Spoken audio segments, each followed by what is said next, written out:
So you're supposed to say it fractured butthole? Fractured butthole.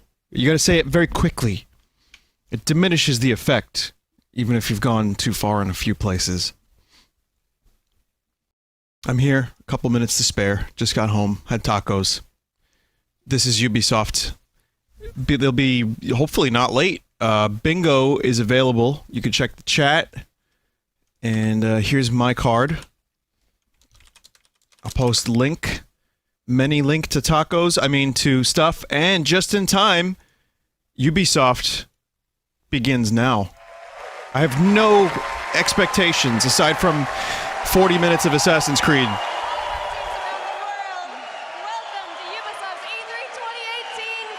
Thank you for joining us here in the theater and on online at home.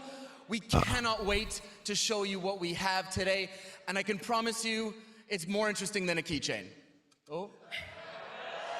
Too soon, maybe? Too soon? Huh? I don't know, up in the balcony, are you guys ready? It's a shame her mic didn't start on. You guys are ready! Let's go, players! All right, everybody. Everybody at home, are you ready? It's already amazing. Yes, we're just going to assume that they're ready. Well, if you're ready for the biggest gaming, biggest show in gaming, then let's start the show. Let's do it! Let's do it! No!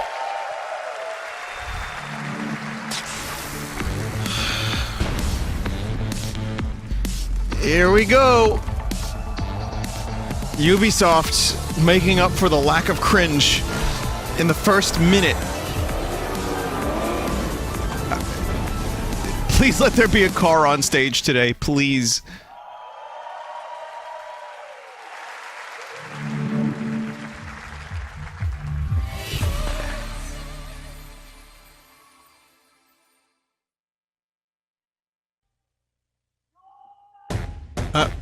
Okay. Dancing? We're starting with dancing? Animals, parade. Dear God. I feel like we're already almost at a bingo.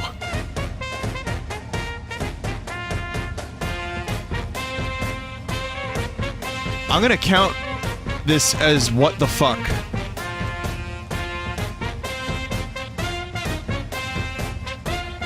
Yeah, that's a what the fuck. Maybe Just Dance as well. Is this Moscow? Moscow, Moscow. No, it's not.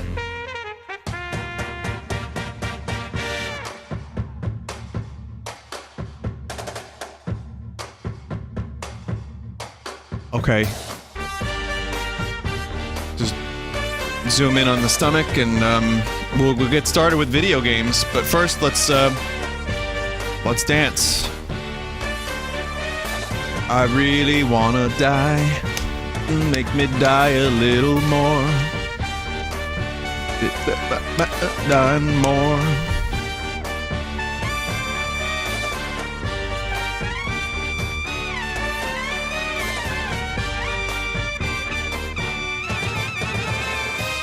Oh, it's just a trailer for Battlefield 5.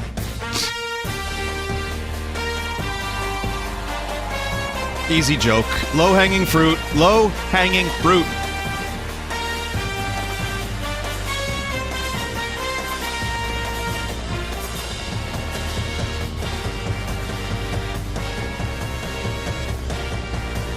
Look at that one guy. He's like, yep, just...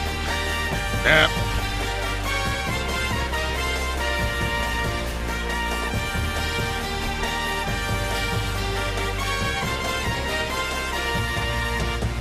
What if I told you this is the new Assassin's Creed game?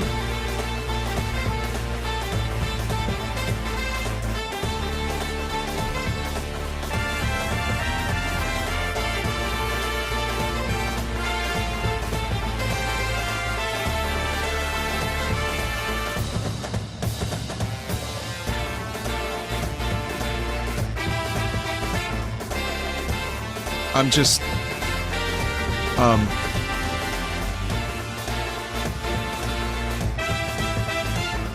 Can we get Andrew WK back on stage?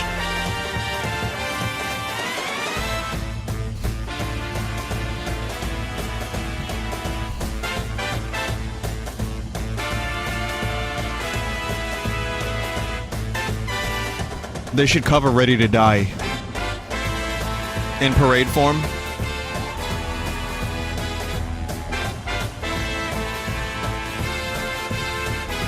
No longer tied down. Still going. 5 minutes already gone. Yeah.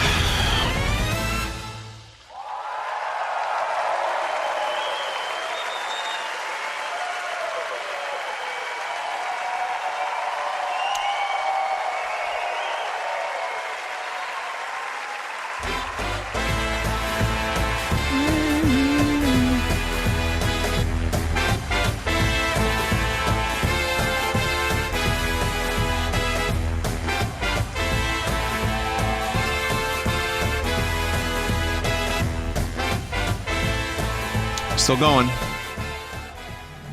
Okay, well that's the announcement. At least no one was on stage to talk about it.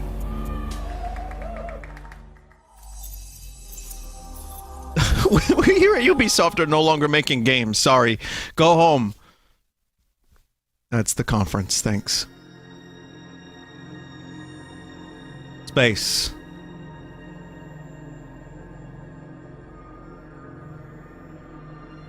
Final.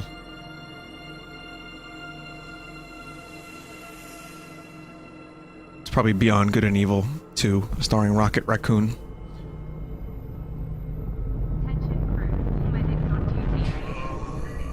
Yep, definitely. Cook, do you hear me? Roger, Uma. Half the crew is dead drunk in my sick bay after eating your miraculous space chili. Any thoughts? Well, I have no idea what you mean. Our food is healthy and invigorating. Da-na-na-na. Da-na-na-na. Oh-ho! Captain to crew. Dead monkey in the crow's nest. I repeat, monkey down. El Space Chili strikes again. Man, how'd they get the halberd from Meta Knight? Bet we could use your space chili to overclock our engines. Negativo, mi amor. Only you can melt my circuits. French robot waifu skull. The key ingredient to good cooking is love.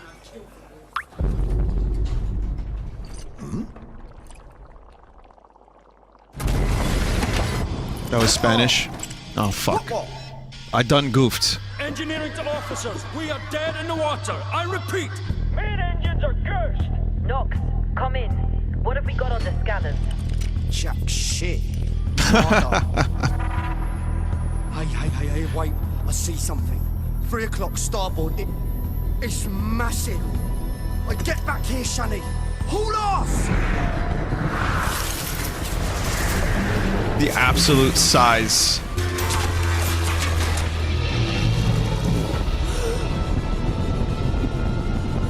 Lock down the bacon. Give me auxiliary engines. Deploy shields and bring up out now. Lock down the bacon? Brace yourselves!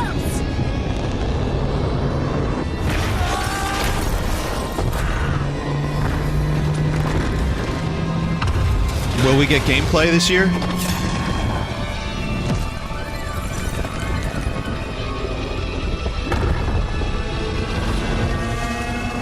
I'll tell you what, if I ever did play this game, I would just skip this cutscene. Because, I mean, I see it here. I've seen it.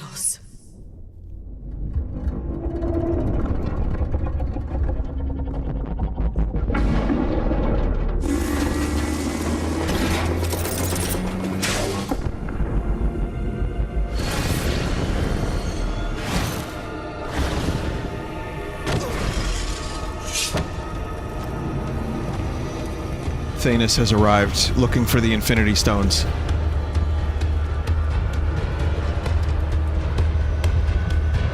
No, I meant Cloud. Jade.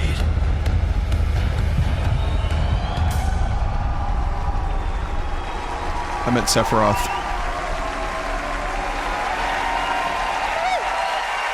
Was that the previous hero? Thank you. People are freaking out, I don't get it. Hi. Thank you. Yeah, it was. Hello, I'm Gabrielle Schrager, narrative director. And I'm Guillaume Brunier, senior producer. We are so happy to be back this year to share our progress on our space opera, Beyond Good and Evil 2, a game full of wonder, emotion, danger, and high-stakes drama. Last year, you all saw the enigmatic green-eyed Captain Bikini leading the legendary crew of the Gada on a quest to discover the location and the mystery behind a deep space artifact known as Moksha. But Bikini has since gone missing. Shani is now captain of the Gada, and she's leading a crew into the deep, unexplored space beyond System 3, when they come face to face with their nemesis. Dude's got Tom York facial hair and hair. Ferocious young Jade.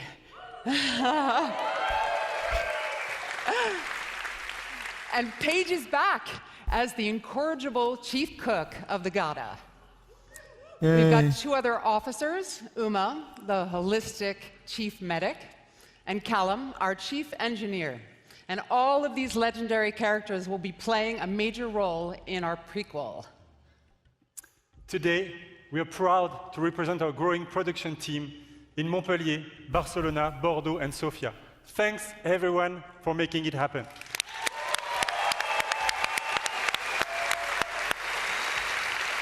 Thank you. Thank you for them. Thank you. Thank you for them. In BGE2, you are a space pirate captain in a distant galaxy near the end of the 24th century. Yep. At this year's E3, we will be showcasing a new behind-closed-doors demo offering a first look at our major location, the sacred city of Ganesha. Now, let's take a look at our first pre-alpha gameplay. Oh, okay, good. All right, great.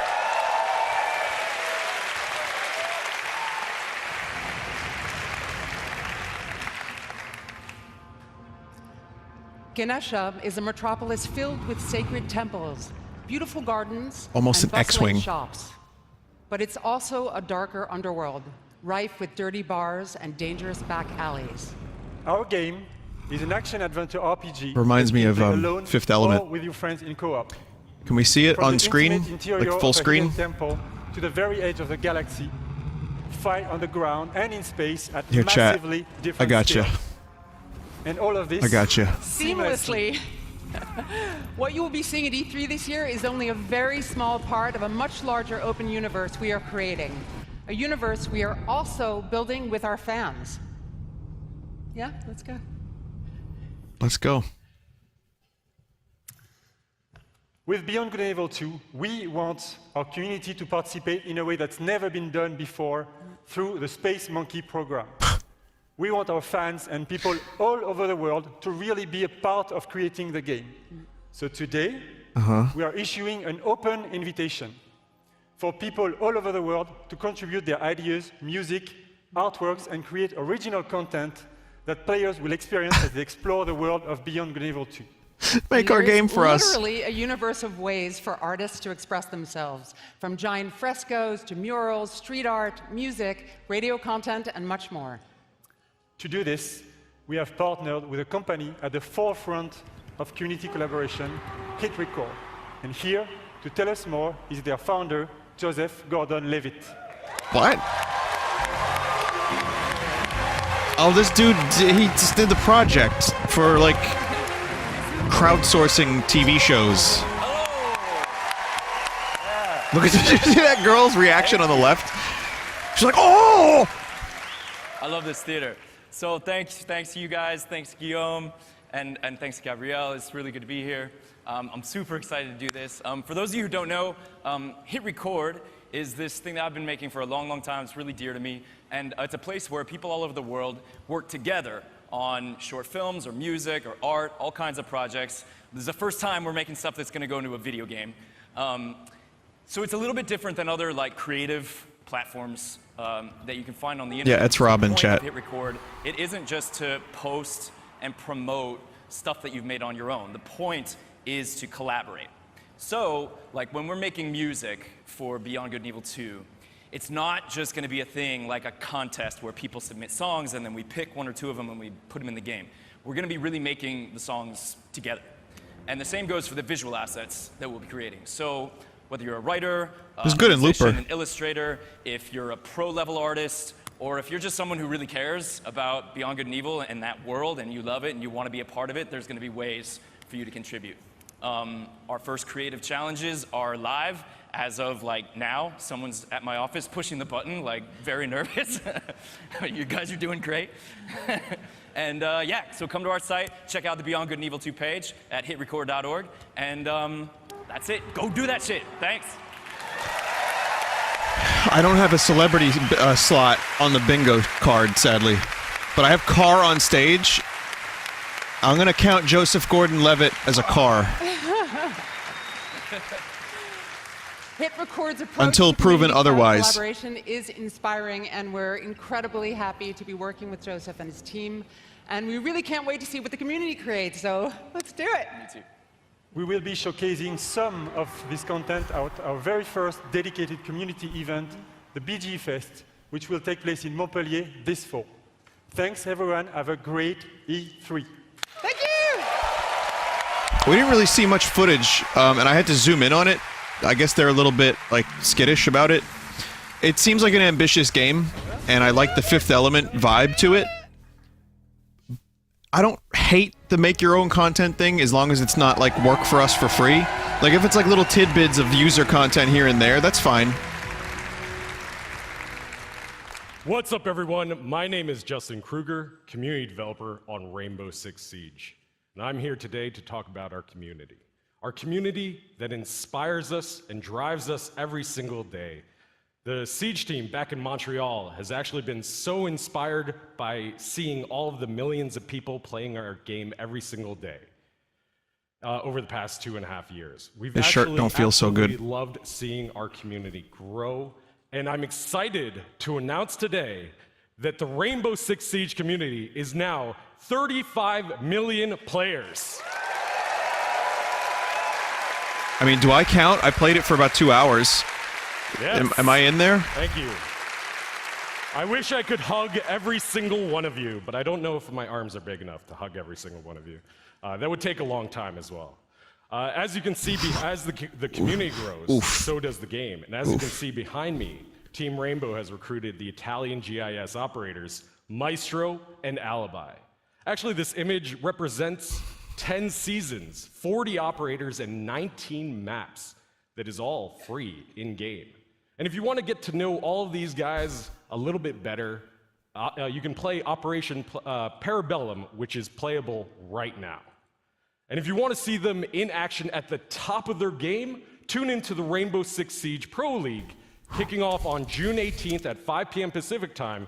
The world's biggest esport teams will be competing for 6 months of intense Rainbow Six action. It's kind of free. This is one of the many ways to enjoy competitions for Rainbow Six. The 6th major is just around the corner and will be hosted in Paris this August.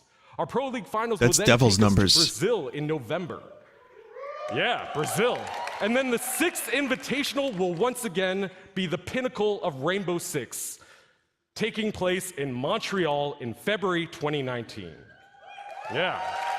It's a lot of time for a game that came out a couple years ago. So, whether you're a player or just a fan of esports, there really is no better time to get into Rainbow Six esports. And with the growth of the game, the community, and the esports teams, we wanted to take a moment to reflect on some of our most influential players. Today, I'm excited to unveil a sneak peek at an upcoming documentary that is focused on a few. Apparently, it's still a big game. Who took their love for Siege to the next level. Okay, here's a personal story showcase. Here's the first look at Another Mindset. If you'd ever frame your mind and see it all in another mindset. That is like the greatest injury to ever happen to me. When I was young, I wanted to be a pro. It brought Siege to me. But the only thing I was pro at was shooting people in the head virtually.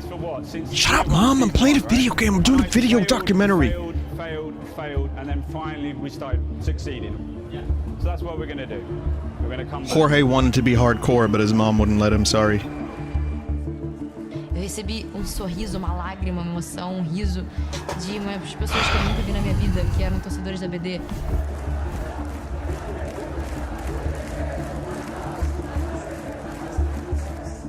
Acho que você tem que realmente botar toda a sua emoção dentro do jogo.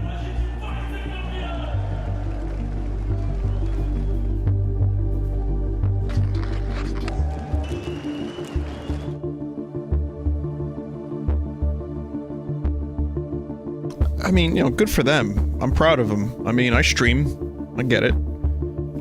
But, like, why are we seeing this at E3? I guess it was only a minute.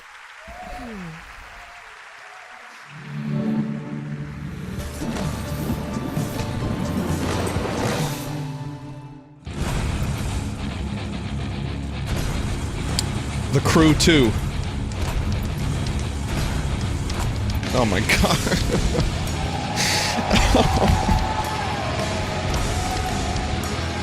Oh, it's not going to be a car on stage, but we're getting a motorcycle. Something dumber than a car on stage. I'm leaving this checked off. It's not the Crew, it's Trials, yeah.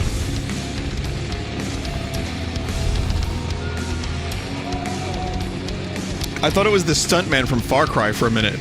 What's his name? Cringe Nixon? I predicted that. They should have cut the music as he fell. It would have been a little bit funnier. I mean, like 5% funnier. The height of humor. Guy falls and gets hurt. Trials is all about crashing with style and getting up again. Hello! You cannot defeat my style. Director of Trials and also Prime Minister of Finland. Now I'm pleased to announce that Trials is back and it's bigger than ever.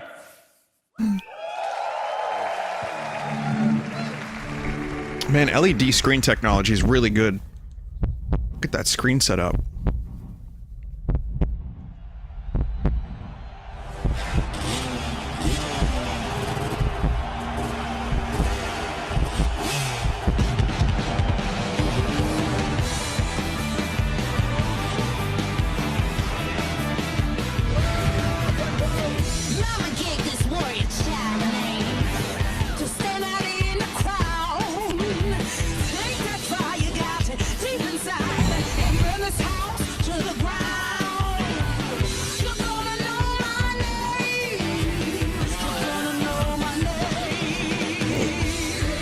I mean, it looks good.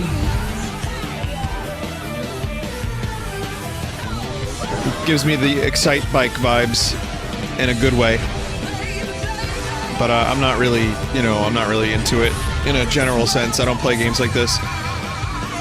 But man, Ubisoft is killing it this year between like dance performances and Steuel and like falling over. It was deliberate!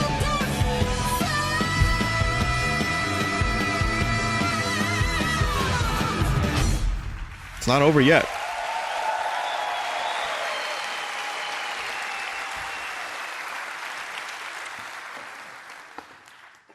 Sorry about that.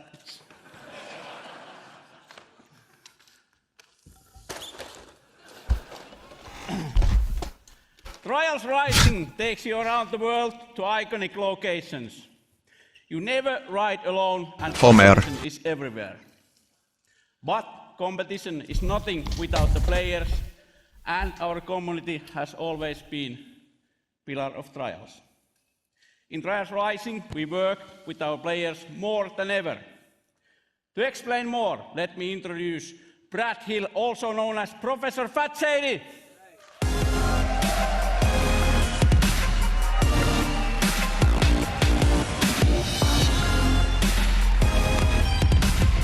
Is this like a big game? Trials? Do a lot of people buy this? Mess. Well, thank you, Auntie, and hello, everyone.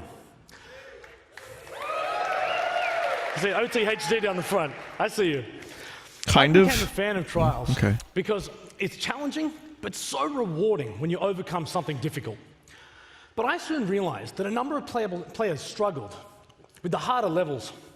So in 2013, I created the University of Trials, a YouTube channel dedicated to mastering Trials writing. Now, Before I go on, Ubisoft star players, I want you guys to make some big noise right now.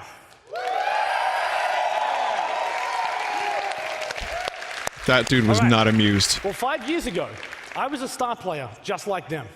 But when Red Links began work on Trials Rising, they approached me to design and create all of the tutorial content within the game.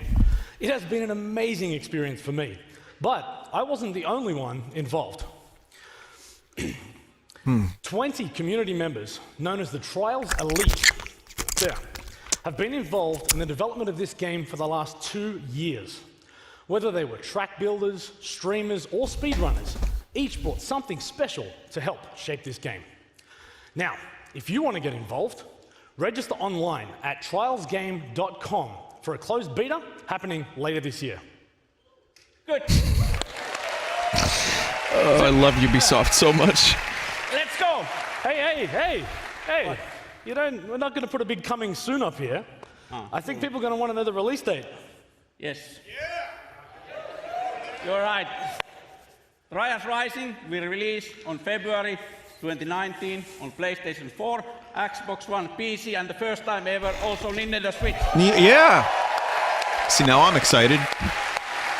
Not really.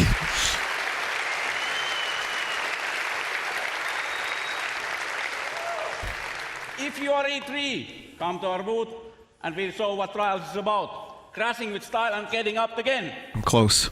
Let's get out. Let's go. Thank you, and everyone. Have a nice E3. Homer, it is me, your son, Bart. I've come to survive in the fortnight. Please, Homer, give me pant to eat. Boy, please. Homer cannot provide more than what I already provide. I've worked nuclear power plant. My name. I don't know. I don't know why I'm doing this.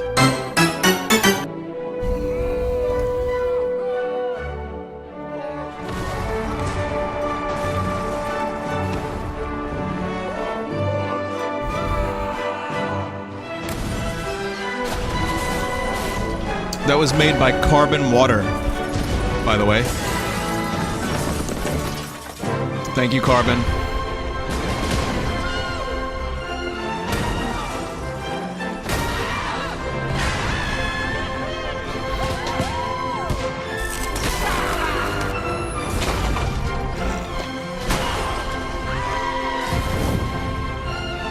I like the... I'm kind of a fan of the destruction and the ragdolling.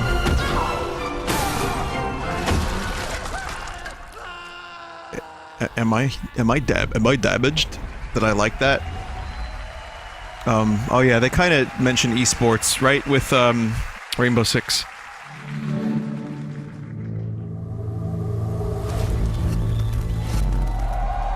I don't...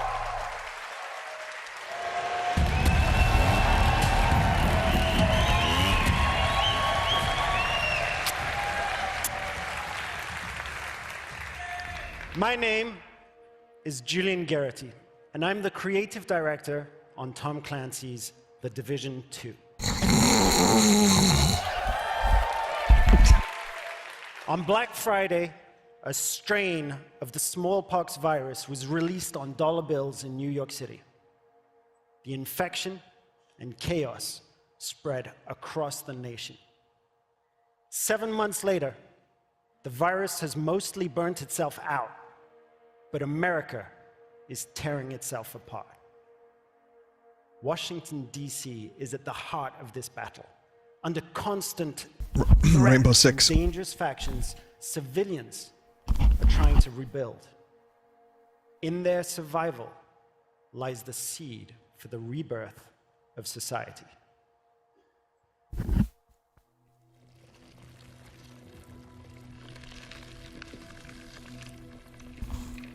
Bean.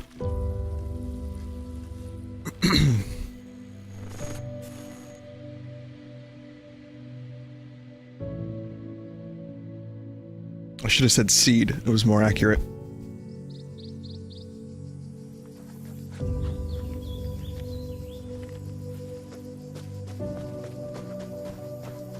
And video games got so like... It's like I noticed a lot of trailers like this where they like immediately try to pull at your heartstrings.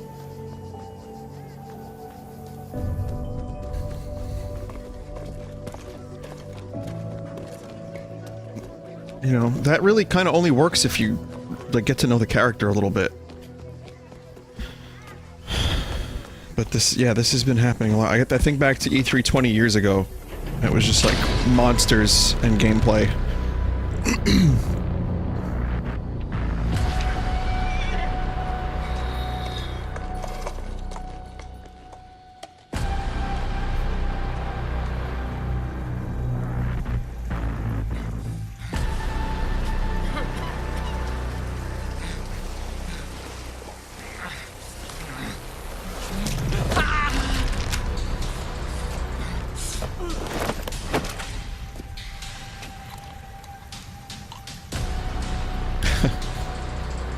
They're trying so hard.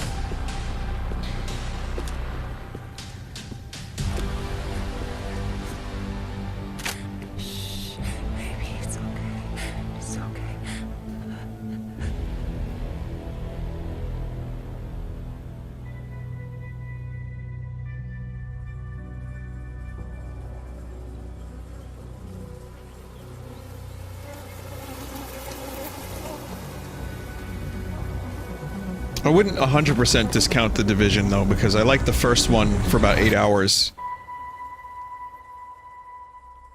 It was, you know, when it worked, when the internet connection worked, it was a fairly solid game. Just the enemies were very bullet spongy, and the world felt a little lifeless. But, Keep moving. I didn't do anything. just trying to be fair. It's a little boring. No more talking. The rules are not subject to negotiation. Shut up! Defy the rules, and there will be consequences. Let's go. Come on. Examples will be made. On your knees. Keep still.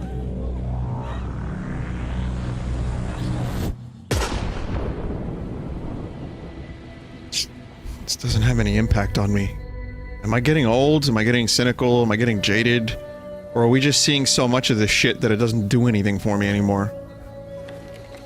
This is America. Don't get you tripping now.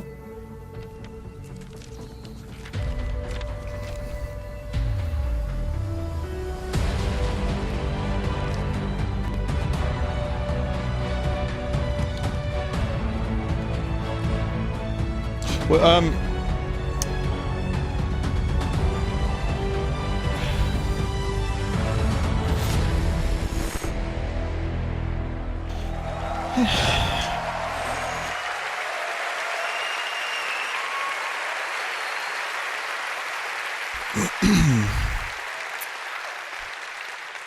You are the last line of defense for those civilians and for the country. If you fail, history will be written by tyrants. If you succeed, history will remember the few brave heroes who fought to save a dying nation. This setting lays the groundwork for a compelling story-based campaign in which your actions have a clear impact on the lives of civilians. I'll believe that. In The Division 2, Washington, D.C. must prepare for the greatest threat it has ever encountered. To face it, you and your fellow agents will need to bring your equipment and tactical abilities to the next level. We're pleased to announce Battle Royale. Reach the end of the main campaign. It's time to select a new progression path by picking a specialization. It starts with the choice of a signature weapon, powerful and unique weapons that complement the rest of your equipment. As you progress with your specializations, you will not only grow in power, but also unlock additional tools and abilities, including exclusive versions of skills. Oh, do you pay for those? Specializations enable you to truly complete your own personal playstyle, but also to synergize with other players and take team play even further. Speaking of teamwork, I'm excited to announce Definitely Battle that for Royale. the first time, 8 players will be able to partner up to face the ultimate endgame challenge. Raids are coming to the Division 2. Oh. I mean, the game kind of looks perfectly suited to a Battle Royale style game. It's got the third-person thing and loot and just seems We learned a lot. obvious. We learned a No lot chat, from not working AIDS, on the first raids. game. And with the Division 2, we're launching with plans for years of frequent major content updates. Today, we're ready to outline our plans for year 1. We will be launching 3 DLCs in the form of episodes. Each one will bring new story, new areas to explore. Except episode 3 doesn't happen. We've been through this before, Gabe. Oh, he's not Gabe. All of these episodes will be completely free for everyone. All right. That's nice. This is a change from 3 or 4 years ago, E3. People seem to be finding different ways to make money that's not as scummy. Where's my Division team? Forgive me if I'm skeptical, though. Forgive me if I don't believe you. After the Ubisoft Conference for an Yet. exclusive 30-minute deep dive into our playable E3 demo during our post-show. As you can see, they're Shades, getting ready right now. Chopper, and they'll be playing right Logan, after the conference is done. and Ben. They're ready. Until then, remember, this is history's defining moment. Hope for the future lies in you, agents of the Division. Thank you. So they're playing that game outside. I would love for them to cut to the footage and it starts raining. That's the Always Sunny font.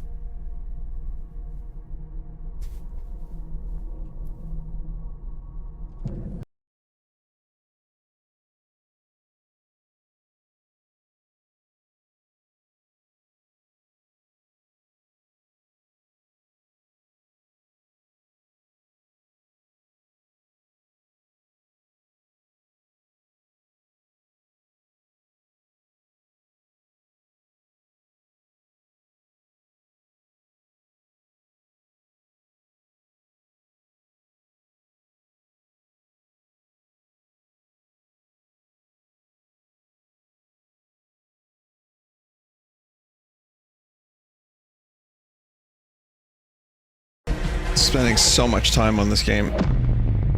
Maybe they'll get it right this time, though.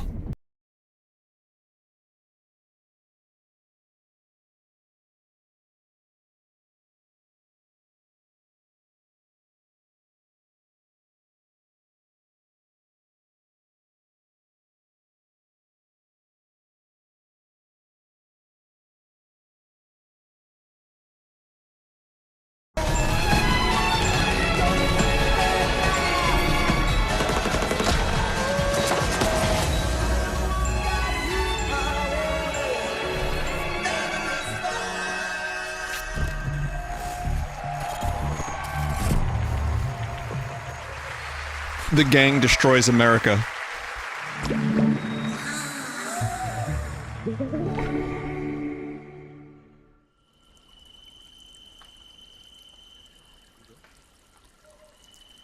Dong time.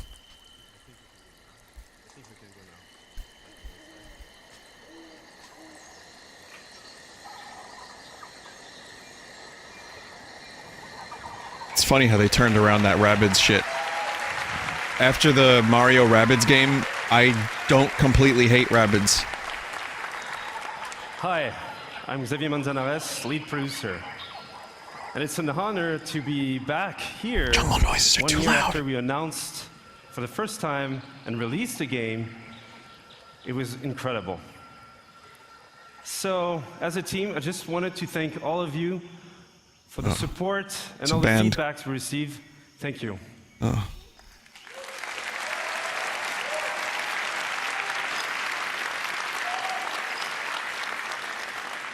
So we also started a year ago to work on a brand new adventure, and with a brand new hero as well, one that we cherish and we love, Donkey Kong. So for today, we wanted to celebrate the upcoming release of the Donkey Kong adventure, and what better with music than with Grant Kirkhope, our composer. Oh, Grant's and the there. band Critical Hits.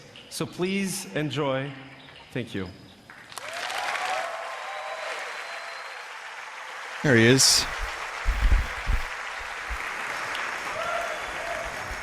I thought it was going to be like generic rock band, but this is a little bit more interesting. I'm so sorry. I did not know they had changed your entrance. So my Changes apologies. every day. Every second it changes. It changes all the time. My mic is off, right?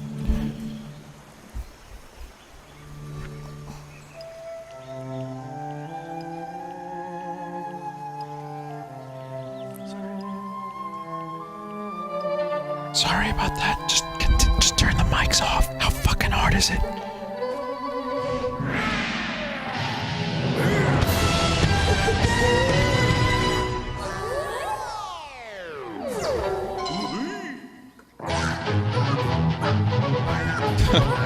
Okay.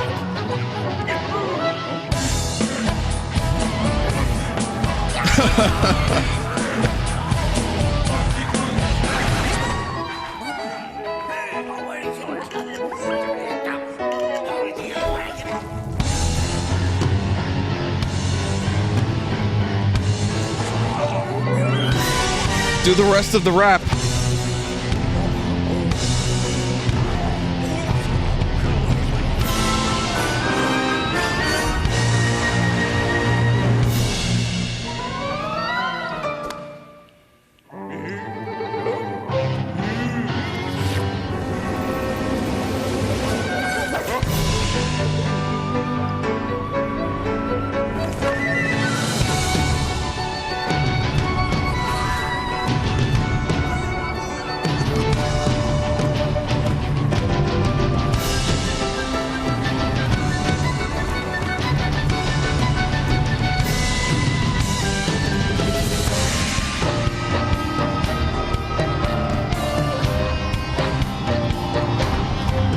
Going mental on that violin.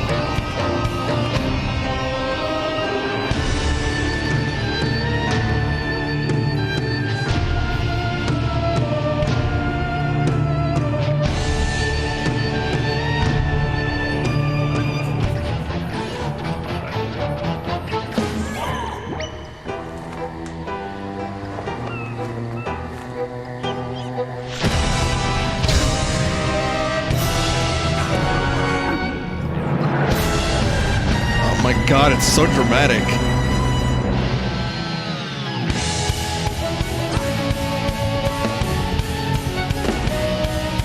There you go. That's what I want to hear.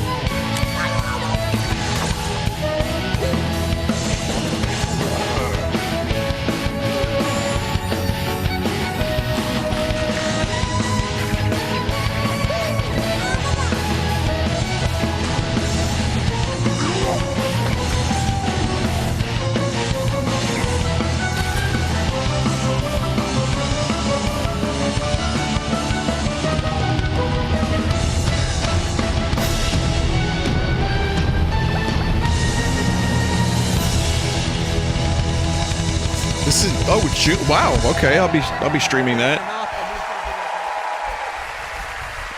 It's a 10-hour DLC apparently, which is like a really substantial game length for DLC.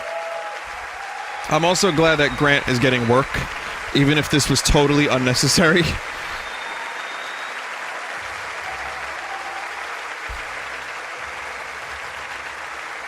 Yeah, it looks good. I really liked Mario and Rabbids. If you were biased against it because of Rabbids, that's a shame because it was actually a fun game. I get it though.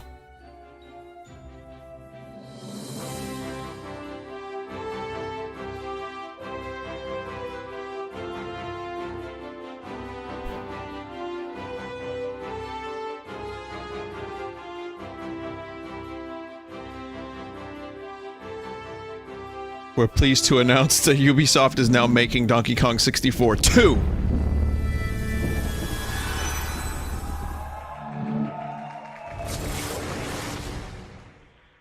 Brian?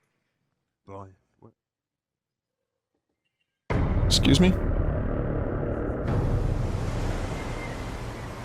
They really need to work on that mixer thing where they turn the mics off. The old guard was wiped out. Left. Sorry, right. Out the gates of hell. Right voice. They were killing us off, burning our seas from shore to shore. We thought there was no way the Empire could win this game. It's really bizarre audio for this conference. Would have it, the tide turned in our favor again. A new wind was at our backs, blowing us straight to heaven. In our new Eden, there was only one rule. First come, first serve. It was dog eat dog. We became kings, queens, lords, and masters of our own new worlds. Fortunes poured down on us. They had their empire. Now it was our turn. Enemies became friends. Friends became enemies. The best didn't trust anybody. The philosophy of the day was more and more. We were alone at the top of the food chain.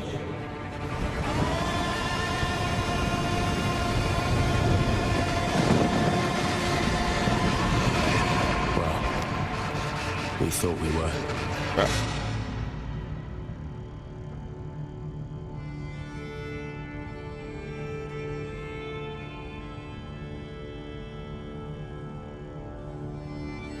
Hey, chat. In the dog-eat-dog world, we were wolves.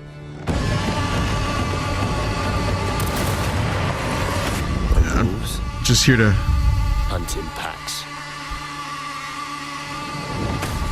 make up for the right ear.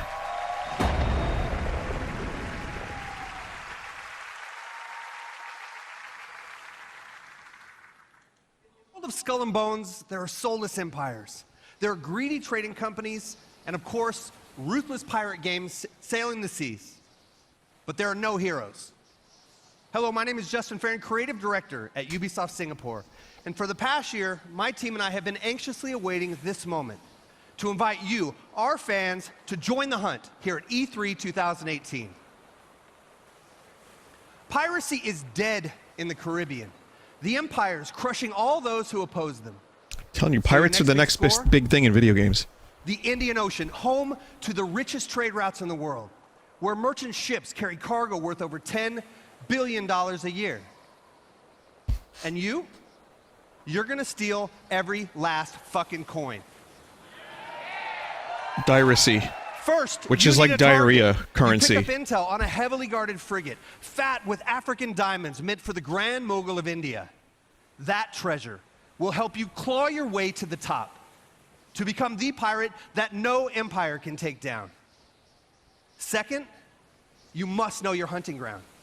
Our reactive and evolving world is reflected in what we call fortunes, presented to you by Taljid, the fortune teller. Now, fortunes reveal changes in fashions, fire weather, up the fortune, and the trade routes themselves. so I can make the burglars. Today, Taljid reveals favorable winds. That means more merchants to rob, but also more competition.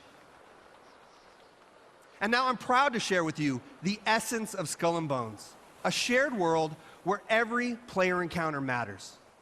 Will you fight or will you ally? This is what we call the hunting grounds. All right, pirates, let's head to the hideout and have a great E3. It's not new. Well, yeah, we found out about this last year, so it doesn't really count as new, which is why I'm not doing new Rabbids. In your hideout, deep within the Chagos Islands.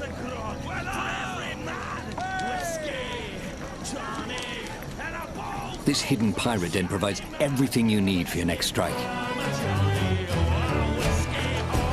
From your shipyard, you choose the Black Horn. Strange audio mixing choices. The strong winds will boost its speed, giving its battering ram a devastating punch. So, what's it gonna be? Next, choose the right crew and gear for the mission ahead. I am actually interested in this. Slow loading, but it looks deadly at short range. nice visuals. Rockets are blazing fast and deal powerful damage from every angle. With everything loaded, let's head out. Don't fuck it up, Winds are Ubi. Strong and the day is clear. That means more merchants to rob. but also more rival pirates out looking for a quick score. According to your intel, the convoy is sailing past a Portuguese fort, taking advantage of the strong winds. There she is, with our loot! That fort is too strong to I wonder if the visuals are going to get a serious downgrade. Blast you out of the water. You need to find a way to sneak by before the convoy slips away. Loot! Fortunately, deception is another tool in the pirates' arsenal. Let's fool these blackguards! Disguised as a Portuguese merchant, you try to creep past the fort. Captain, if we engage, they will see through our guys. I cannot give you any more pirate, Captain.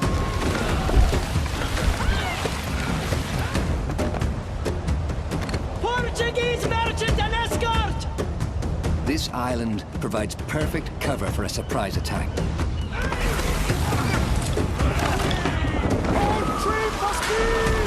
Plot the optimal course for an intercept. Rigging your sails for speed. You want to catch your victim off guard. Captain, there she is! It looks good. I wonder if it plays well. But if it's using the Assassin's Creed Black Flag thing, maybe it'll be good.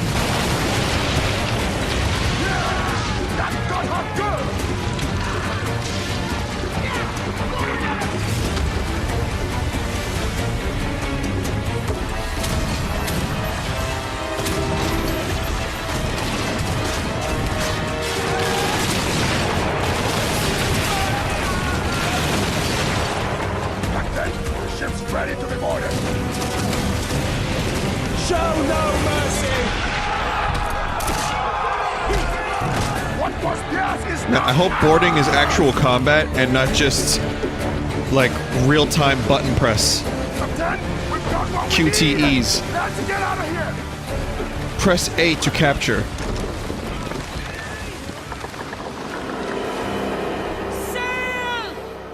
Anyway, here's this loot box. Portuguese frigate ahoy! Your attack has alerted a powerful Portuguese warship. At the helm is a Commodore, too tough to handle on your own. Even worse, you could lose your loot. You need help, and you need it fast. That one's with us! Other captains have answered your call. 4 against 1 should even the odds.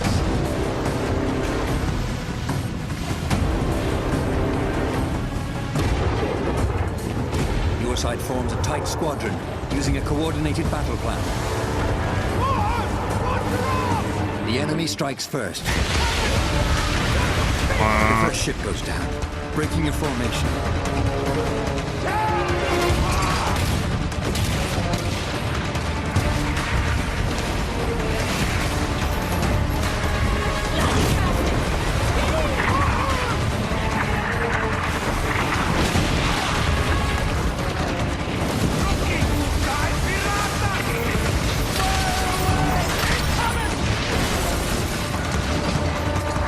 Turns his cannons on you.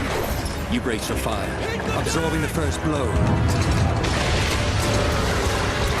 Your allies maneuver for position. The Royal Fortune acts as a tank, drawing the Commodore's fire. It unleashes its special ability, Siege Mode.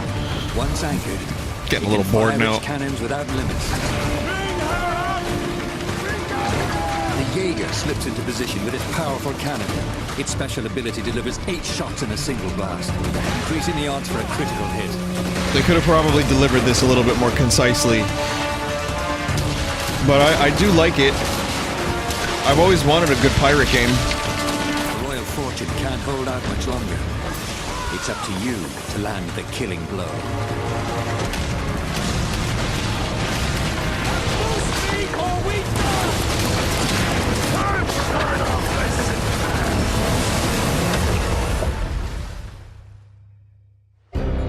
So many camera angles. But the glitter of gold can turn new allies into deadly enemies. For there is no honor among thieves.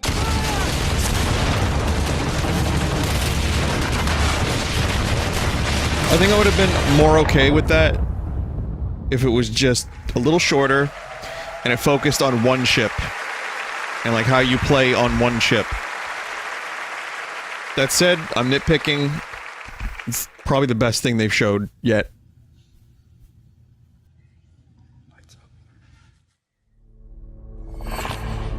They need to figure out this microphone thing. No Aisha Tyler this year. To the digital space. We're completely safe.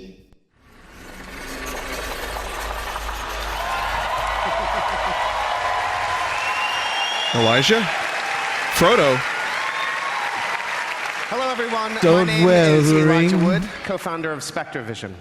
Though we're known for our film content, we're also avid gamers, and the opportunity to partner with Ubisoft was something we had to be a part of. And my name is Benoit Richer, game director on Transference. Together, we combine the storytelling techniques of film with the interactivity of video games, enabling us to create this unique, deeply immersive world with a dark and unsettling narrative. Have you ever dreamed of entering Frodo someone and else's Tall Gimli. consciousness, exploring their darkest thoughts and most intimate secrets? In Transference, with Transference, we're bringing a first-person What the fuck, exploration Elijah? game into a chilling new dimension. To escape, you must go hands-on to search for clues, solve puzzles while shifting between the perspectives of each family member, and attempt to piece together the mystery. This fall, in VR and on traditional platforms, we welcome you to uncover the secrets hiding in this mind-bending psychological thriller that will leave you with haunting memories long after you put down the controller. This is Transference. What's going on? I think he saw a ring wraith, or he had like a ring flashback. It's fine. He'll be okay. He'll be okay. You're gonna see here real soon, okay? He's going to the Undying Lands. Alright, so this is Night Trap 2. Whose lies? Todd's? Are you comfortable? I know this rig's a bit cumbersome, but that's always the way with these new prototypes, huh? And all you have to do is just be. I know things haven't been so great lately, okay? I do. I've been a lousy father, huh? Unable. Lousy husband, too. You should go to sleep. You've seen how rotten that's gotten, huh? But all that is gonna change. We're all gonna be together. All of our hard work. Reverse the process. All of our sacrifices. That's my gift to you. It reminds me of Observer. Help me, please! With real footage. Dad, why are you doing this? I love you, son. I love you with all of my heart.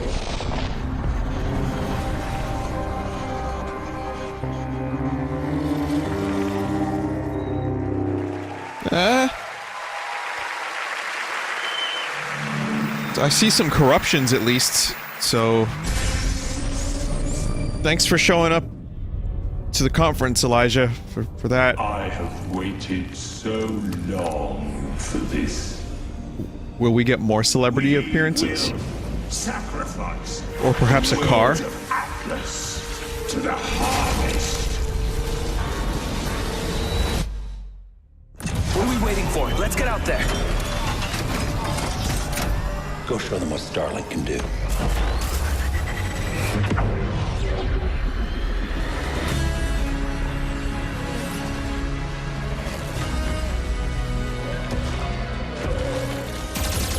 The Legion is growing. There aren't enough of us. We need to find help from every planet in Atlas. This is very reminiscent of another game's visual style.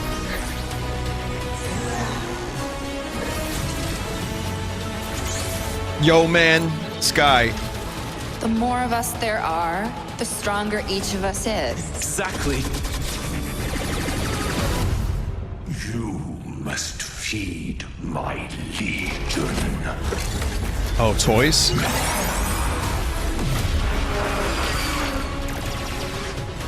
Drax isn't going to stop until we end this. Oh, I think they showed this off previously. Toy on controller. I will finish this. Skyland Debos.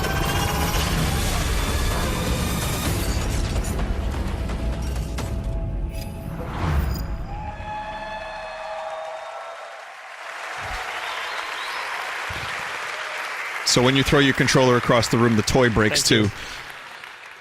Hello everyone, I'm Laurent Melville, Creative Director on Starlink Battle Fragments. I heard him say Yanni Last was his name. revealed Sorry. our modular starship innovation to the world and showed you how players could reconfigure it instantly to adapt to any challenge. This year, we're excited to show you what the depth of the open world that we've built and put the game directly into your hands. We're going to take you on a journey 400 light years away from Earth to the magical Atlas mystery solar tour. system. Discover exotic planets, meet fascinating local factions, and forge your alliance.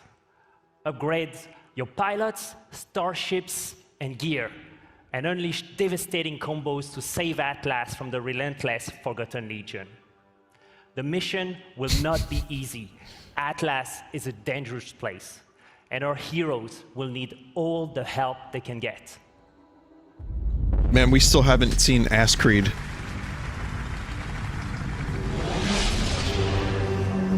So buckle up, we got a lot more to go. Could use a little help here.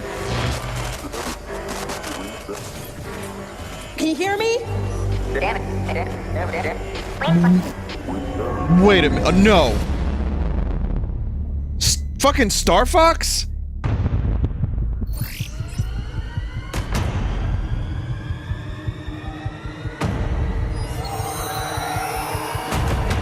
Excuse me? Let's rock and roll, boys.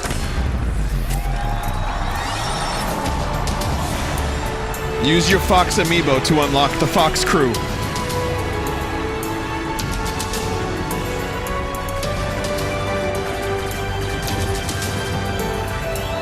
Man, Ubisoft and Nintendo are getting tight. I guess I'm okay with that.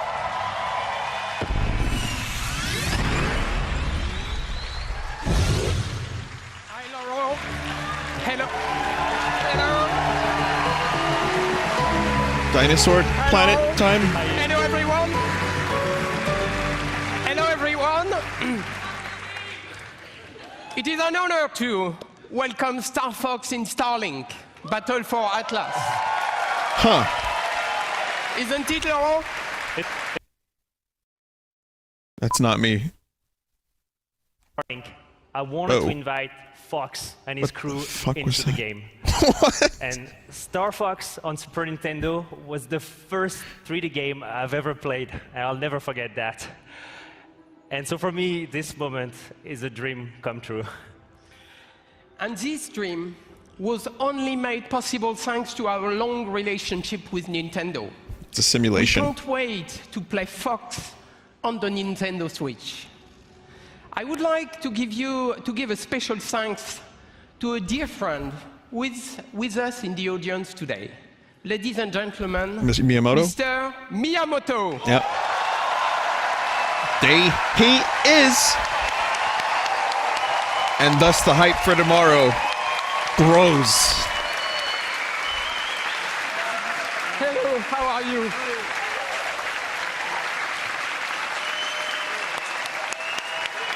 What dude looks amazing for his age.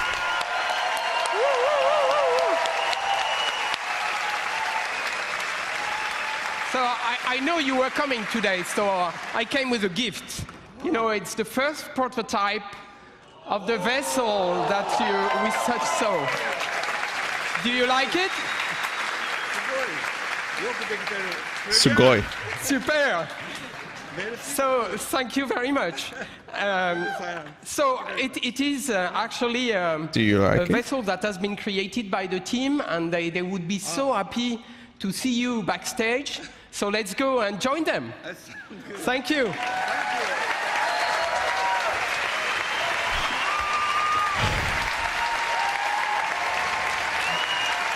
See, now we all like the game because Star Fox is in it.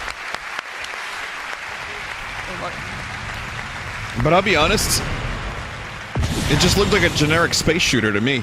Thank you, Mr. Miyamoto, and thank you, Yves.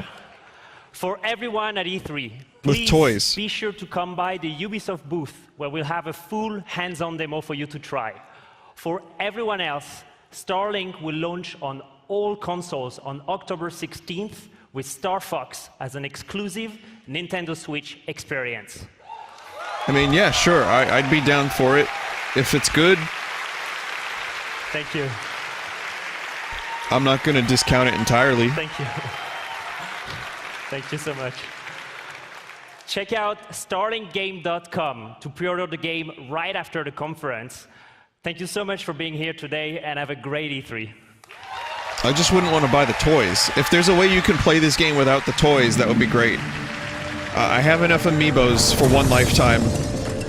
I've made my mistakes. For Honor. With Klingon DLC.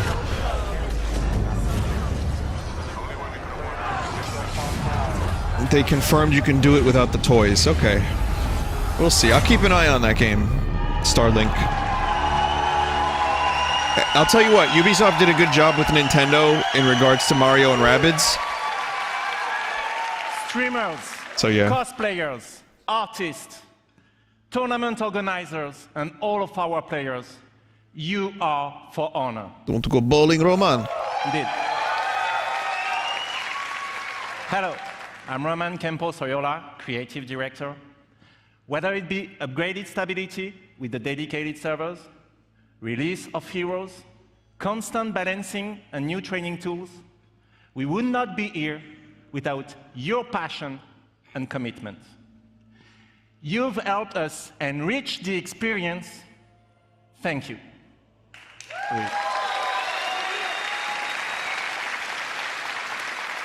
But actions speak louder than words, right? In celebration of E3, we are inviting new players to join. So, if you haven't played For Honor yet, now is your chance. Starting today and until next Monday, we are giving away the PC Starter Edition on Uplay. Download it this week on PC, and it's yours for free. So come, join the fight with us. But that's not all. Because building on everything that we've learned, we are now ready to expand our world. Shogun World.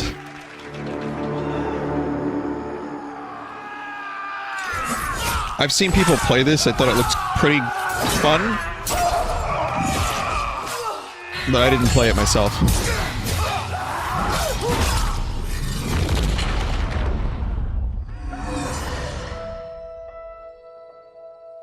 Chat, as always, ever the bastion of useful information. One person says it's hot garbage, another person says it's very fun. So here's Brienne of Tarth.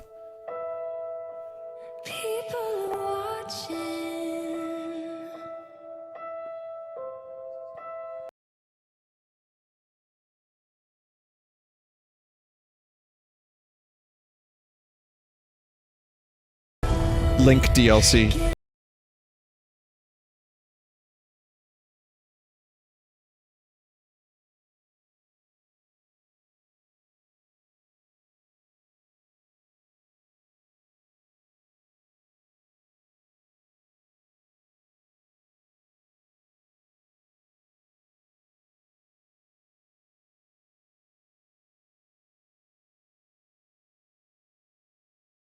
I told you, Shogun World.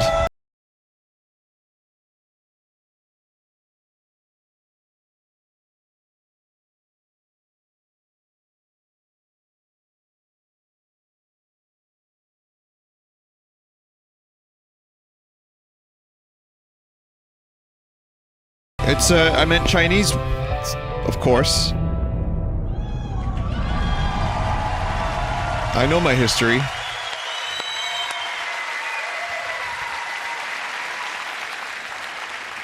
After the great cataclysm that brought knights, Vikings, and samurai to fight, civil war consumed China.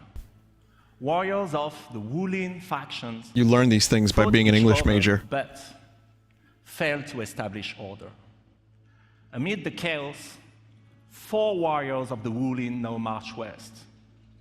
With a new faction, 4 new fighters, visual enhancements, and single-player content yet to be revealed, the Marching Fire update is our biggest Wait, did this guy and change his most shirt? ambitious addition so far.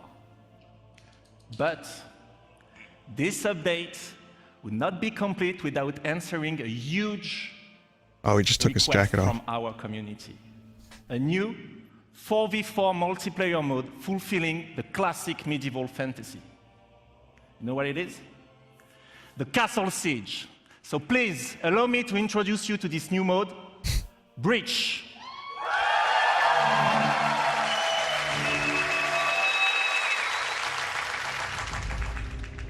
We need a count of how many trailers had unfitting music with pop vocals.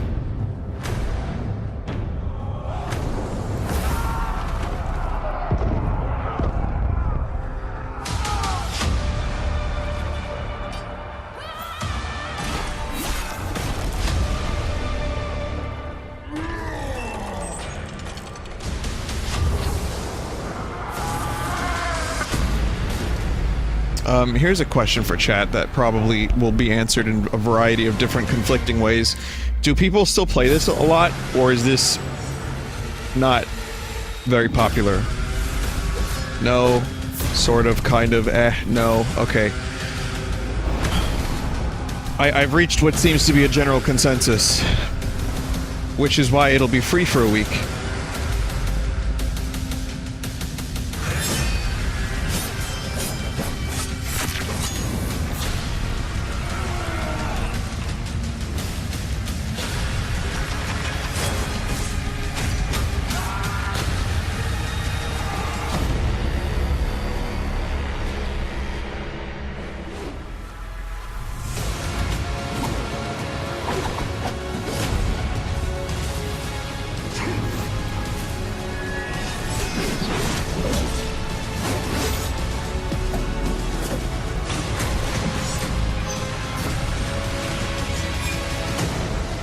There's 300 viewers for For Honor on Twitch right now. Well, I mean, it's during E3, so maybe it's 450 usually.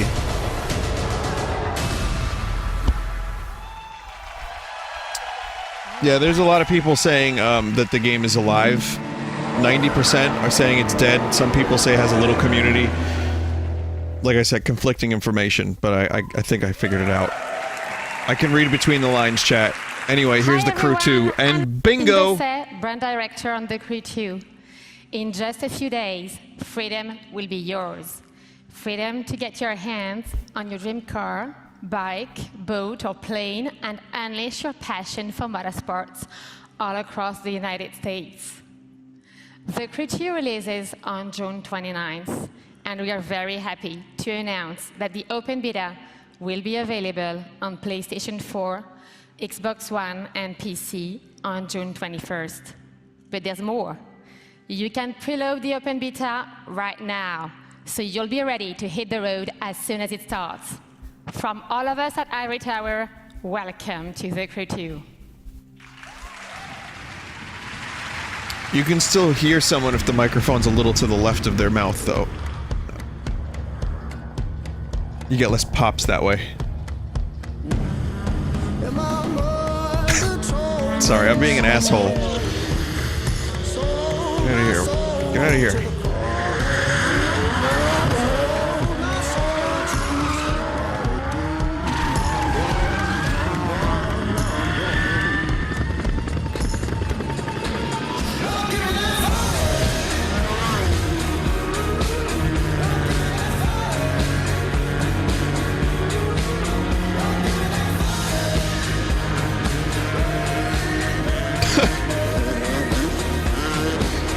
I played The Crew. I don't remember why I played it, but I played it. I got pretty bored of it pretty quickly. Maybe I played a beta? I'm not sure.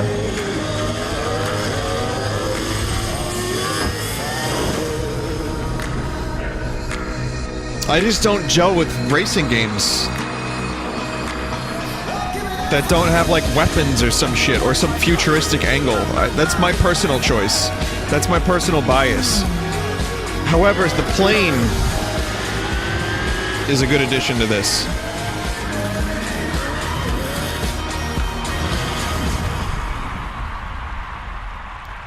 I like GTA racing because it's like a big city and you can just fucking mow people down.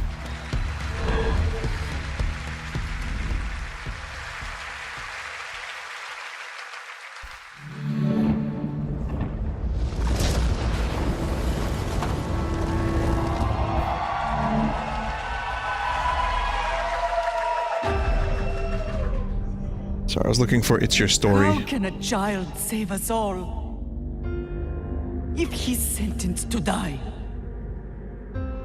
Tell me, Nikolaus. Tell me before you let our son go.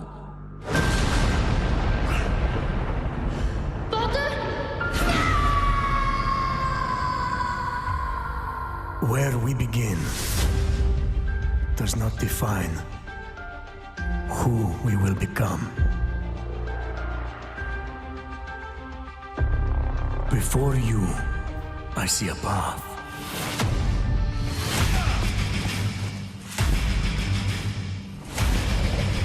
Built by friendship. It's Greece and Sparta and shit. Love and loss. War and bloodshed.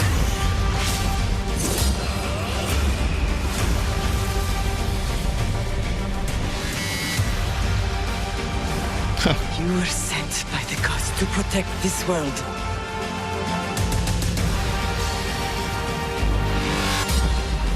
You carry the blade of Leonidas. Act like it.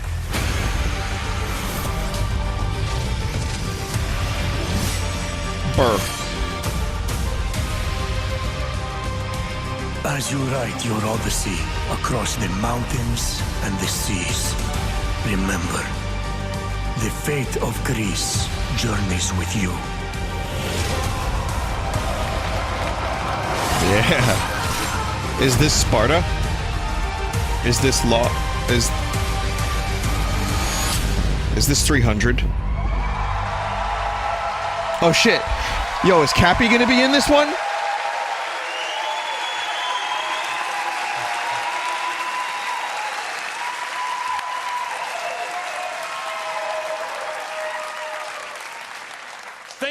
Thank you. I'm Jonathan Dumont, Creative Director of Assassin's Creed Odyssey. Assassin's Creed Odyssey is more than just an adventure. It truly is a role-playing journey. You will explore, on land and sea, one of the most iconic and influential settings in human history, ancient Greece. The golden age of Athens saw the rise of democracy, modern medicine, revolutionary art, and Western philosophy. But it was also a time of war. A devastating conflict between Sparta and Athens, the Peloponnesian War, divided the Greek world and changed the course of history.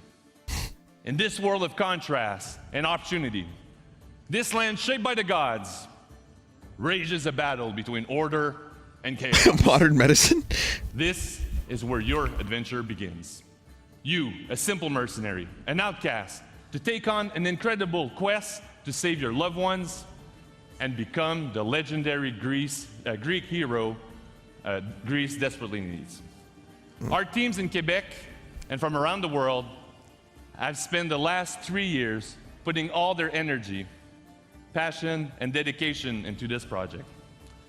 We have continued to transform Assassin's Creed into an epic RPG experience.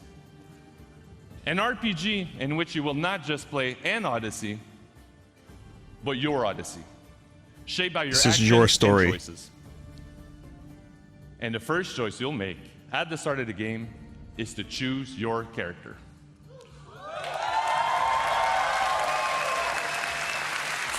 Yeah, but can I turn them into mutants? Or Cassandra.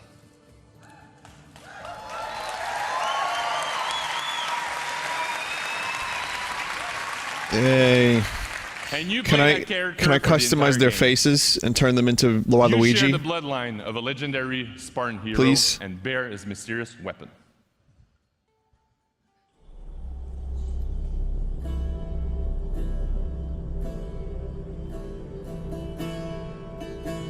Your turn. Leonida's spear. You're old enough now.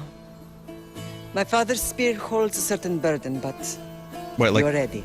the king of Sparta? Think of Leonidas. He had great courage, and he made a great sacrifice. You share in his blood and the strength he possessed. The broken spear of Leonidas gives you access to powerful ranged, combat, and stealth abilities that you can unleash on your enemies.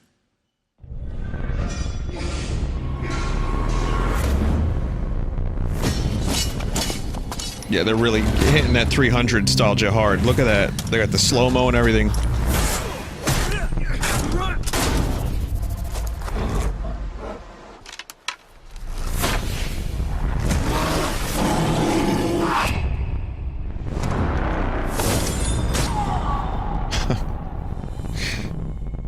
That bow thing, man. Is that magic? For the first time, we have deeply changed the way we tell stories in Assassin's Creed.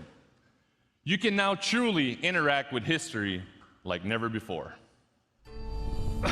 Also, they really need to get some of that crust off the base. Philosophy. So, tell me, were you able to resolve the situation without bloodshed? The rebel had guards. I relieved them. Interesting. You thought the life of a thief and a murderer was worth more than that of soldiers doing their duty. I wasn't even thinking about him, to be honest. And what of the rebel?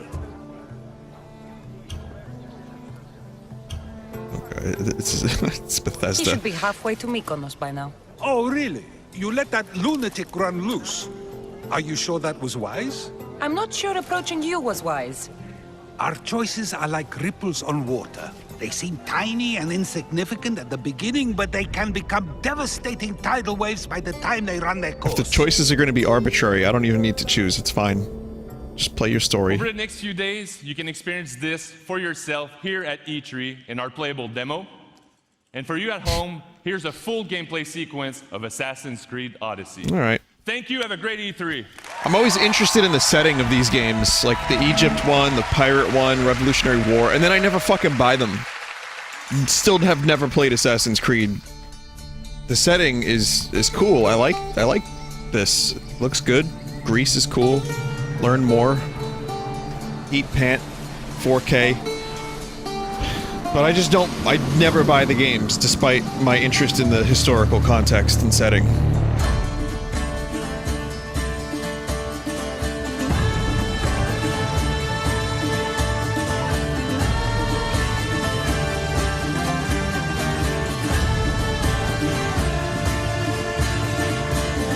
I wonder if those English accents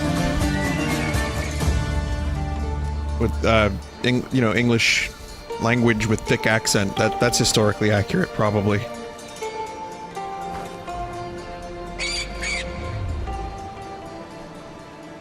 But wait, it's a simulation, so it's fine. Beautiful island.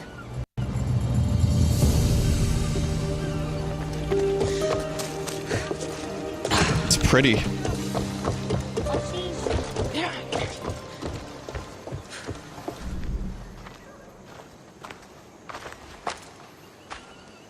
Mykonos Island, built from the corpses of giants slain by the legendary. Oh, the lip sync is Read me the note again. is rough. Eagle-bearing Mystios, that's you. We are a small but fierce group of rebels who'd pay you handsomely to help us overthrow our Athenian oppressors. A warrior named Diocles fights with them. None who face him survive. Please, Mystios, our people are dying. Signed, Kira. Where's that echo coming from, though? What did your informant tell you? Word has already spread of you sinking those ships. There's a price on your head. Whew, that didn't take long. There's also word of Spartans landing on Mykonos. Why is he screaming? I'm here to find Kira, who wants me to kill Diocles. An Athenian ally. Who's at war with Sparta. And don't forget the bounty! Business as usual, then. Gods protect you, Cassandra. Thanks, Varnavas. But they'll be too busy protecting Diocles from me. We've been spotted! Go! I'll handle this! Fight them for all you're worth! Wow. Okay. I mean, at least it's gameplay, as janky as that may be at times.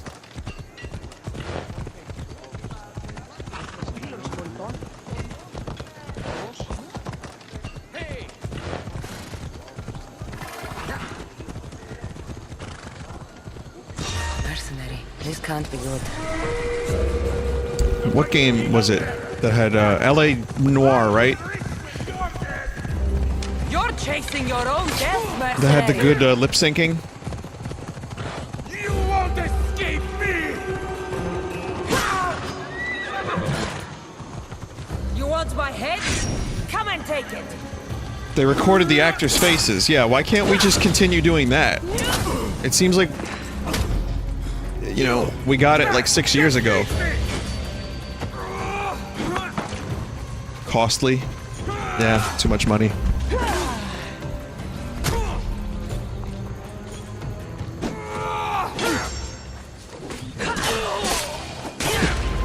It looked, I mean, it definitely looked weird in LA Noire, like seeing the videos of it.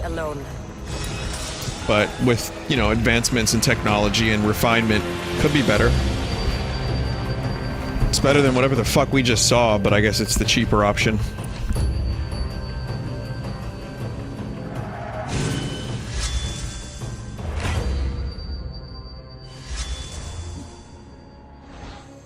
Yeah, I mean, these games look pretty good for what they are. I said this about the Egypt one 2 years ago. And I've always been upset with the series for having a game every year. And this is, what, 2 years since previous Creed, right? Varnavas was right. There was one that came out last year. Right at home.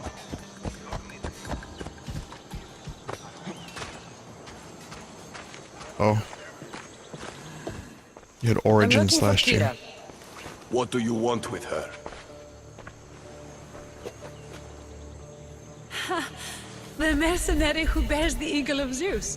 You got my message. It said something about paying me handsomely. Origins was Egypt. Oh. Athenians have enslaved our people for too long. Help us free Mykonos from their grasp, and you'll have more drachmi than you can carry. Wow, that face. I'm here to kill Diocles, not go to war. Which is why I sent word of our rebellion to you. And Sparta. My men are ferocious in a ground assault, but we're outnumbered. And Diocles fights with the fury of Ares. Join us in battle. If you're half the warrior Kira says you are. Yeah, this is especially Uncanny Valley. The lips. The faces look good. The lip syncing is Spartan. I'll fight with you. alien. But Diocles is mine. To battle then.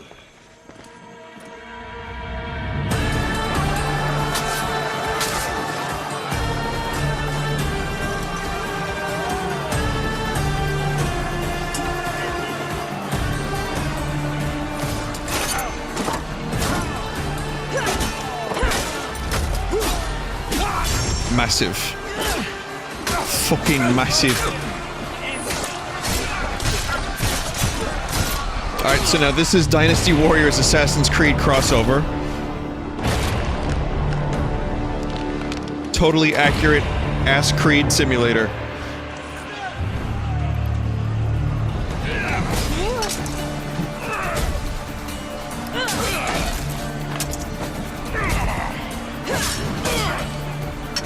How's the combat in these games, chat? Is it any fun?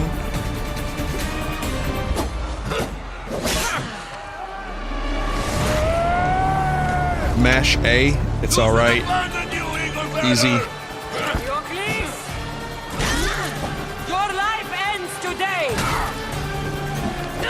People say mediocre.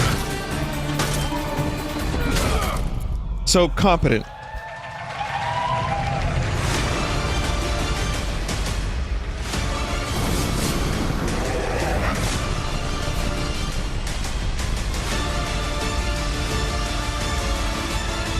No. There you go.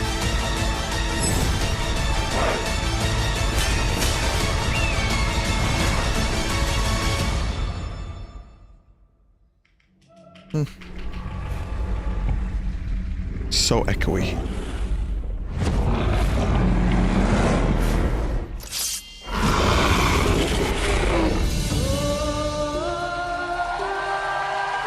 Minotaur confirmed. Mario, the Minotaur, it was real! Oh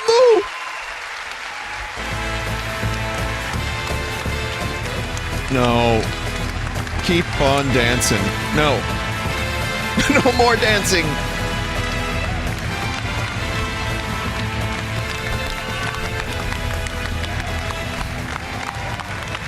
Or is it I'm still standing? Isn't that the lyrics? And thank you for joining us. And thanks to everyone watching from home. To our teams, it's an honor to work with some of the best in the world. Congratulations on a great show. Yeah.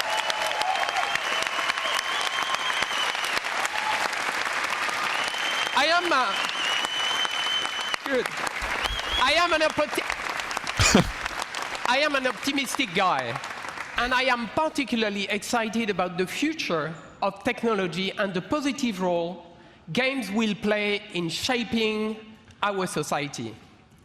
To create these games, we need to work even more openly with you, the gamers, because we know when we do that together, everything gets better. So have a great E3. Thank you very much.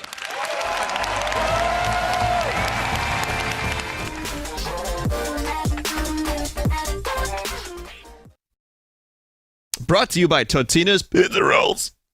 It's Totino's Pizza Rolls. Please.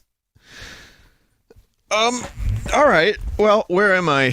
Oh god, I have to collect my thoughts. No Rayman. I wasn't really expecting it. A number of people were. So I got bingo. No VR. Yeah, kind of that. I probably talked over several cool things. What was it cool though? Was it really cool? There was VR. It was mentioned. Okay, that's good enough. I can't say new Rabbids game because it's an old Rabbids game. It's DLC, and we knew about it. Transference was VR. Oh right, okay. We didn't get forced memes. They definitely cut back on some of the cringe. It wasn't like relatable jokes. I hate to say it, but Aisha Tyler, kind of whatever script they gave her or whatever she was trying to bring to the conferences, it was a little rough at times. There was one in For Honor. There were memes on the intro. The dude falling, is that a meme? Is falling a meme? It wasn't forced, but it was there. Do we get no loot boxes? I don't remember. These conferences are starting to blur. Like, am I even like alive in between the conferences? I feel like the past 2 days, it's just been like my consciousness has drifted between EA to Microsoft to Bethesda to Square to now. Like, I don't know what's happening to me. They're all okay, let me collect my thoughts. I'll start with Assassin's Creed. As I said before, I've never played the series, but every time I see one that looks interesting, I'm like, oh, okay, that looks pretty good. I might play that one, and I don't. Egypt is one of my favorite historical periods, and when I saw the footage at E3 for the Egypt one, I was like, oh yeah, I'll probably pick that up. But then there's like a million other games that I pick up and want to play, and then I don't play Assassin's Creed, and I don't feel so bad about that. Someone in chat said that they're decent schlock games. They look better than schlock, but it's just kind of the de facto default It's just like action adventure game, historical period type thing, and I know a lot of people love them. You know, give it a few years in between releases, because that starts to, maybe not everyone feels this way because it sells so well, but that starts to infuriate me. Even if I don't buy them every year, it just starts to get annoying, and it just feels like, all right, well, you could like spend more time on your game. So yeah, it looked fine. Donkey Kong Rabbids DLC. It's just DLC. It's nice to have Dong back, and Grant Kirkhope, good for him, getting work on stage, getting some recognition. Cool. But again, we played it. It's Mario and Rabbids. Some of the actiony stuff just felt like, you know, again, the conferences are starting to blend into each other, and it's hard to kind of tell them apart sometimes. I don't have any interest in The Division, aside from the fact that I know the series maybe has potential if they do something truly interesting with it. But Ubisoft also is pretty guilty of bullshots and having these really interesting gameplay demonstrations and trailers, and then the games kind of either don't deliver or barely deliver. I'm looking at you, Watch Dogs. I'm looking at you, The Division. So it's kind of getting, it's easier to be more jaded, and it's easier to be cynical at E3 with, say, a Ubisoft conference. What else? Just Dance, who cares? I don't care about that. For Honor, I mean, it's out already. There's 2 games that they talked about that are already out. We're going to be seeing a lot more of this at E3. I think we're going to see, as they discover ways to continue making money off of continued, let's say, playing of the game, like shark cards in GTA 5. I think we're going to see a lot of E3 conferences in the future that show off games that have already been out for a couple years. It's just going to keep happening. There's I'm trying to think of, I forgot the whole fucking conference. Beyond Good and Evil 2, I mentioned, looks pretty good. I did not play the first one. I know it's got a huge cult following, and it's apparently a very great game. I mean, you know, I love the setting. I think that the weird sky shit with, you know, Fifth Element and monkeys is just so fucking bizarre and different, and it's not like Marines or soldiers and shoot. And the emotional, like, we're going to start with a big emotional impact and then show you gameplay. It didn't do that. So, yeah, that one maybe caught my interest a bit. Like I said, my experience with some of these games is non-existent, so I really can't help but be personally biased if I've not played previous games in the series. The Crew, obviously, I played, and I just don't get it. I get bored of racing games. So I guess overall for me, I'd give the conference like a 4 out of 10, 4.5 maybe. Wasn't that bad. Some good classic cringe. The parade at the beginning was pointless. And so classic E3. Like, that's fucking early 2010s E3 all over again. So, yeah, not completely terrible, but not anything that excited me personally. So now I'm going to turn to the chat, and I'm going to say, what did you guys think? Oh, yeah, the audio mixing was godly. I agree. Oh, Starlink. Yeah, we'll talk about that in a second. I see some number scores are decent. Time to take a piss. That's not a score, but thanks. 8 out of 10 for Grant Kirkhope. No Splinter Cell. Star Fox, decent. What the fuck was that with that glitch earlier? Yeah, there was a fun glitch. 7 out of 10, 5 out of 10. The video glitch was fun. I don't care about the games, but it was entertaining. Okay, so I think, yeah, overall it wasn't too bad. It really didn't do anything special. It didn't make me excited for the games like Bethesda, for better or worse.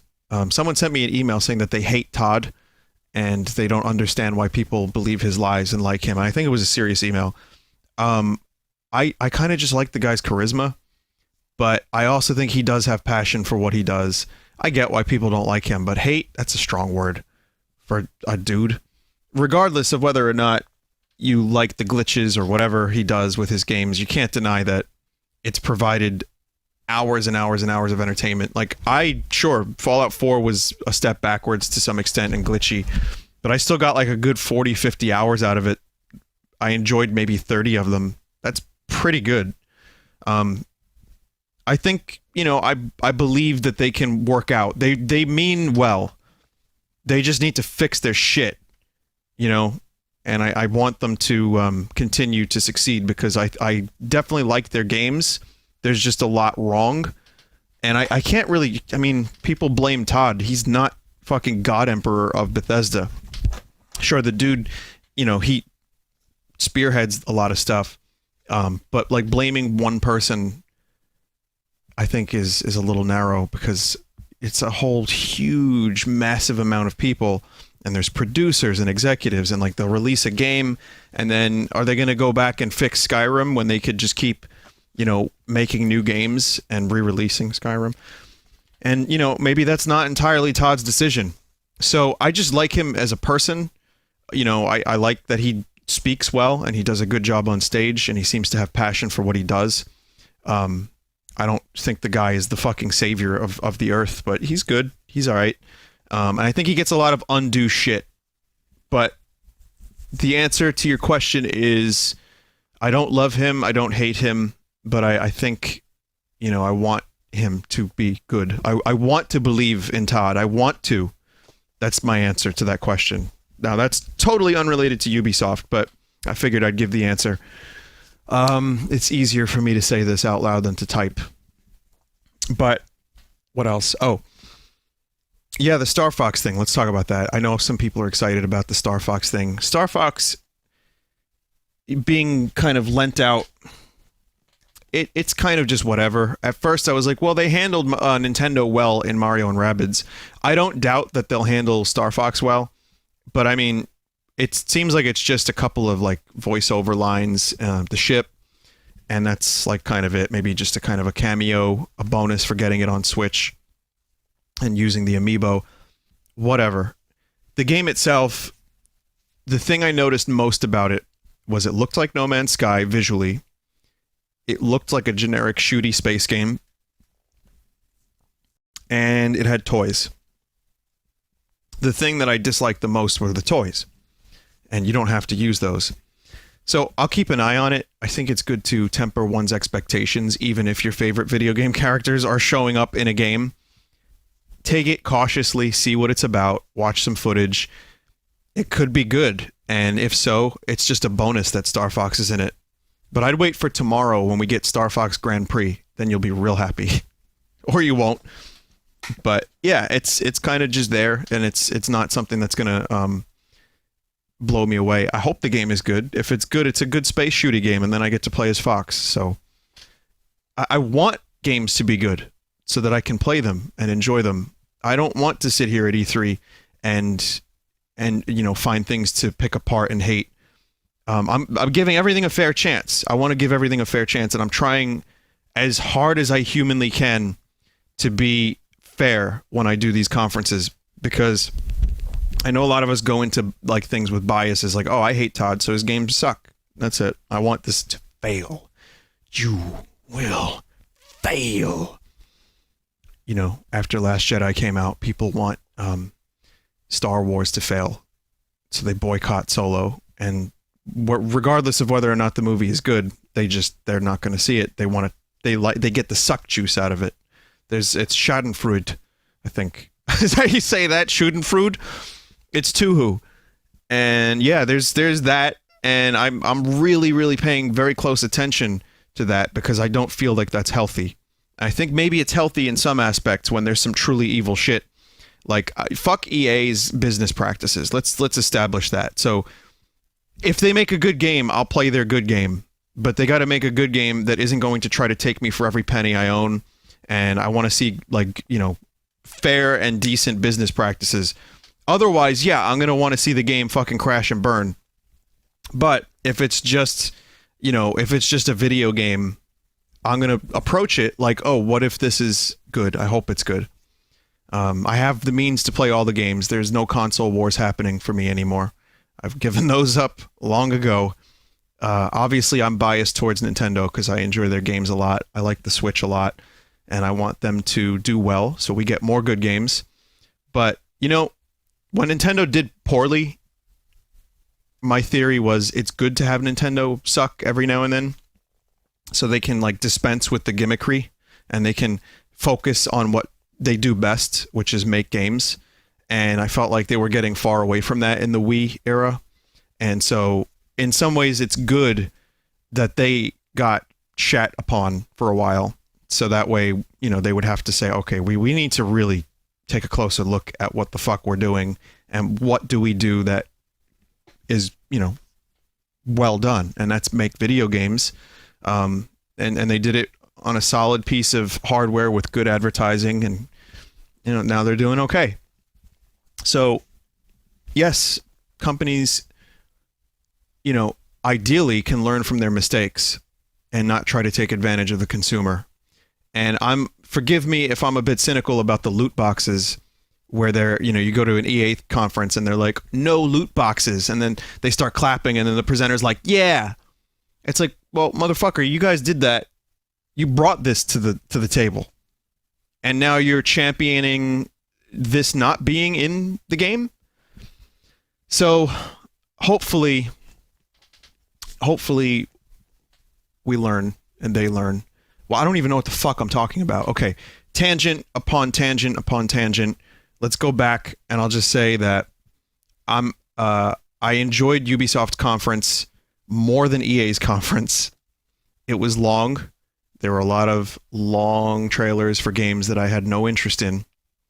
And again, you're watching my stream of this, so obviously this is all my opinion.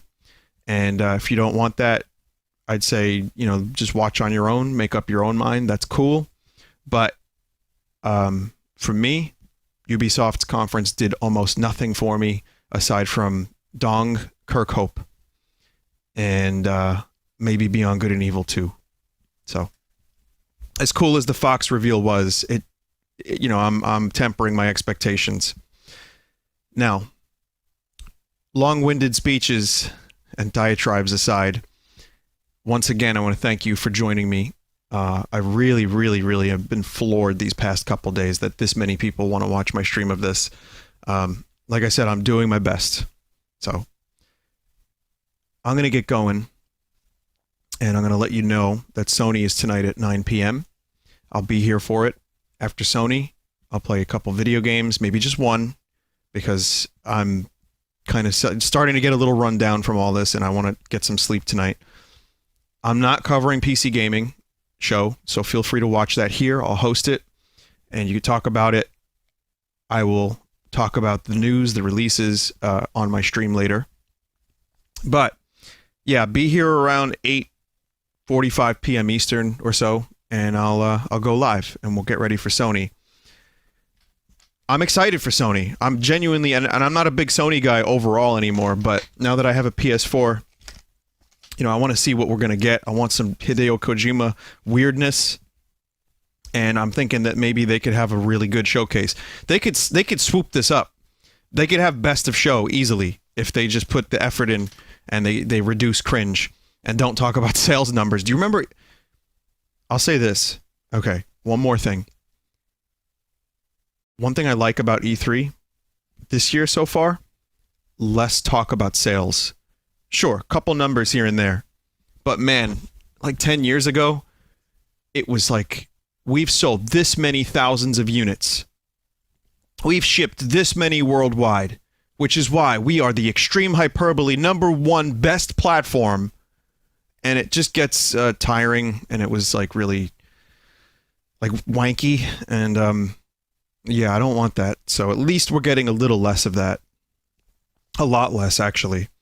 And people are focusing on games. So that's good. Barely any waggle. No Skittles.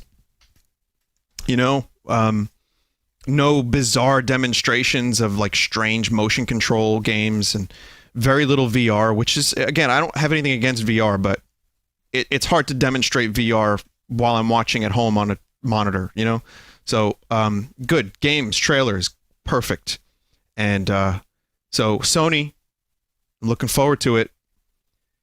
And then tomorrow, man, is Nintendo. So, yeah. Yep. It's going to be exciting.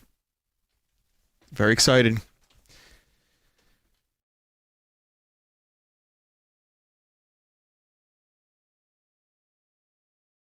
You ready? Goodbye. No, I'll see you later. Thanks. If you want to stick around, I'll be hosting E3. You could chat and just like, you know, act like people. Appreciate that. And everyone else, yeah, I'll catch you later, and we'll do more E3 later.